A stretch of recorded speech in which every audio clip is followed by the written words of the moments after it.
New Cooch Behar স্টেশনে রেলের mega উচ্ছেদ অভিযান, বুলডোজারে গুড়িয়ে দেওয়া হলো অবৈধ দোকান এবং দলীয় কার্যালয়। নিউ কোচবিহার স্টেশন সংলগ্ন রেলের জমি জবরদখল করতে বৃহস্পতিবার সকাল থেকেই রেল দপ্তরের উদ্যোগে এবং বিশাল পুলিশ বাহিনীর উপস্থিতিতে এলাকায় চালানো হলো মেগা উচ্ছেদ অভিযান এবং দীর্ঘদিনের জবরদখল হটানোর জন্য নামানো হলো বুলডোজার। গুড়িয়ে দেওয়া হয়েছে ফুটপাত দখল করে গড়ে ওঠা একাধিক অবৈধ দোকানপাট, ক্লাবঘর এবং বিভিন্ন রাজনৈতিক দলের পার্টি অফিস। সূত্রের খবর, নিউ কোচবিহার স্টেশন সংলগ্ন রেলের নিজস্ব জমিতে দীর্ঘদিন ধরে বেআইনিভাবে ব্যবসা চালানো হচ্ছিল।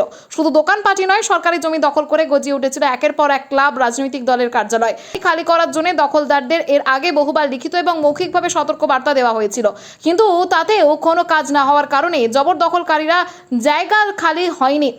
এখন দখলমুক্ত করা হলো রেলের জমি। এদিনের এই আচমকা উচ্ছেদ অভিযানকে কেন্দ্র করে সকাল থেকেই নিউ কোচবিহার স্টেশন চত্বরে তীব্র উত্তেজনা ছড়ায়। পরিস্থিতি যাতে কোনোভাবেই হাতের বাইরে চলে না যায় তার জন্য আগে থেকেই প্রস্তুত ছিল প্রশাসন। সকাল থেকেই গোটা এলাকায় মুড়ে ফেলা হয়েছিল কড়া নিরাপত্তার চাদরে। মোতায়েন করা হয়েছিল পুলিশ বাহিনী এবং রেলের পদস্থ প্রশাসনিক আধিকারিকদের। প্রশাসনের উপস্থিতিতে একে একে ভেঙে ফেলা হয়েছে সমস্ত অবৈধ নির্মাণ। এদিকে চোখের সামনে রুটি হারানোর পর ক্ষোভে ও কান্নায় ভেঙে পড়েন স্থানীয় ছোট ব্যবসায়ীরা। আকস্মিক এই উচ্ছেদের ফলে বহু ব্যবসায়ীর চোখে মুখে চরম উদ্বেগ এবং ভবিষ্যৎ নিয়ে অনিশ্চয়তার ছাপ স্পষ্ট দেখা গেছে। তাদের একাংশের অভিযোগ, পুনর্বাসনের কোনো ব্যবস্থা না করেই এভাবে বুলডোজার চালিয়ে তাদের উচ্ছেদ করা হলো। কোচবিহারের বুকে রেলের এই বড়সড় পদক্ষেপের পর স্বাভাবিকভাবেই জেলা জুড়ে শুরু হয়েছে রাজনৈতিক চর্চা। সব মিলিয়ে নিউ কোচবিহারের এই উচ্ছেদ অভিযানকে কেন্দ্র করে মুহূর্তেই জেলা রাজনৈতিক ও সামাজিক পরিস্থিতি বেশ উত্তপ্ত।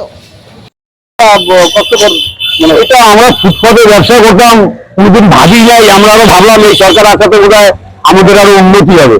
উন্নতি দূরের কথা, এই এত পরিবার, প্রায় 10,000 মতন পরিবার, এই 10,000 ভোট তো কোনো হারে পড়ছে, কোনো সংগঠনে পড়ছে, তারপর তো দিচ্ছে। এই আমরা সকালবেলায় বেরিয়ে আসলাম জয় শ্রীরাম, আর বিকালবেলা এসে আমাদের দিয়ে দিল নোটিশ যে চলো এবার বাড়ির দিকে যাবো। বাড়ি থেকে নাইচে গেলাম, খুব জয় শ্রীরাম বলতে বলতে নাইচে গেলাম। এবার বাড়িতে যাওয়া পরে বাড়িতে যাওয়া দিবি নোটিশ এসে গেছে, কিসের নোটিশ? দোকান ভাঙো। তাহলে এই খুশি করে আসলাম, আর পরে যে বিক্ষোভ রাখাবো, এটা কি সঠিক? এটা সঠিক রাস্তা? আমাদেরকে সময় দিতে লাগতো কিছুদিন, 2-4-6 মাস সময় দিচ্ছি, তোমরা চলে যাও। জানি 4বার নোটিশ দিছে, জানি আমরা 4বার নোটিশ দিয়ে উন্নতি হোক, তো চাই আমরা সরকার উন্নতি করার জন্যই নিয়েছে। না 4বার যে নোটিশটা লেখা আছে, 4বার আমাদেরকে নোটিশ করছে, এটা সত্যি কথা।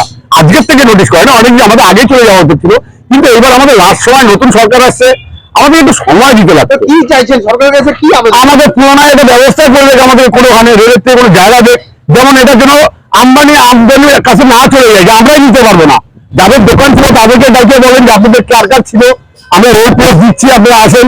কিন্তু আইআরসিটি কে দিয়ে পরে আমাদের ভাড়া যদি আইআরসিটি 200 টাকা নেয়, আইআরসিটি 200 টাকা যদি ভাড়া নেয়, তাহলে আমাদের কাছ থেকে 2,000 টাকা নেবে।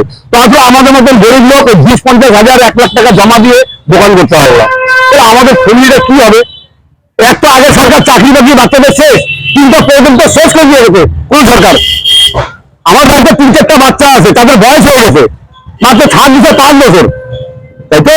না, এই সরকার বলছে রেলের ডেভেলপমেন্টের জন্য। হ্যাঁ, আমরা খুশি, কিন্তু আমাদের একটু সময় দিতে লাগছে, একটু সময় দিতে লাগতো। ভাই, আমি তোমাকে সময় দিলাম, এতদিন তো সময় চাইছে, দিছি। কত ক্ষয়ক্ষতির মুখে আসবেন এই যে কয়েকদিন? পুরো জীবনটাই ক্ষতি, এখন তো পুরো জীবনটাই ক্ষতি। আমাদের তো আর অন্য কিছু নাই। জীবন ওই পার থেকে আমরা আছি। আমার নাম শ্রী প্রদীপ পাল, বাড়ি নিকুচবিহার, গ্রাম বাইশগুড়ি। গত 18 তারিখে রেল থেকে নোটিশ জারি করেছে যে 21 তারিখে 11টার মধ্যে সম্পূর্ণ দোকানপাট ভেঙে নিতে হবে। তা আমার এখন এমন পরিস্থিতি যে আমি একটা মিস্ত্রি নিয়েও করতে পারছি না, অথচ আমি কিন্তু একজন বিকম এবং আমার স্টেনোগ্রাফার কমপ্লিট। আমি এই দোকান করেই খেতাম, ঠিক আছে, আমার পরিবার আছে। এখন যেহেতু বলেছে যে বুলডোজার ভেঙে দিবে, তাই জন্য বাধ্য হয়ে নিজেই কাজ করছি। আপনাদের নোটিশটা কবে দিয়েছিল? 18 তারিখ।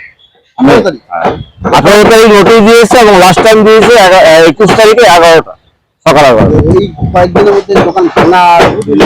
অবশ্যই মিস্ত্রি খরচা দিতে পারছি না, নিজেই কাজ করছি।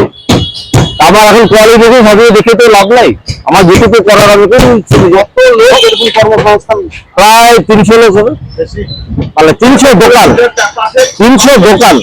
আর কত বছর থেকে আমি 96 সাল থেকে এখানে ব্যবসা করছি। এই সরকারের কাছে কি আবেদন করবেন? সরকারের কাছে এটা আবেদন করবো উন্নয়নে বাধা দিচ্ছি না, উন্নয়ন অবশ্যই হোক, কিন্তু একটা পুনর্বাসনের ব্যবস্থা সরকার করে।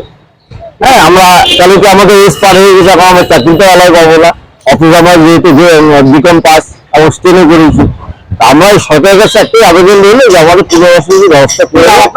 আমার নাম উত্তম দেবনাথ। আরেকটা কথা, শুধু কি দোকান ঘরগুলি ভাঙে পড়ছে না এখানকার ক্লাব, মন্দির, কারিগর, মন্দির? সব নোটিশ জারি করেছে, এখানকার যে ক্লাব আছে এবং লোকাল মন্দির আছে, জগত্রী মন্দির আছে, সবাইকে নোটিশ জারি করেছে। মানে রেলওয়ে জায়গাতে যে সমস্ত জিনিস আছে, মন্দির, সব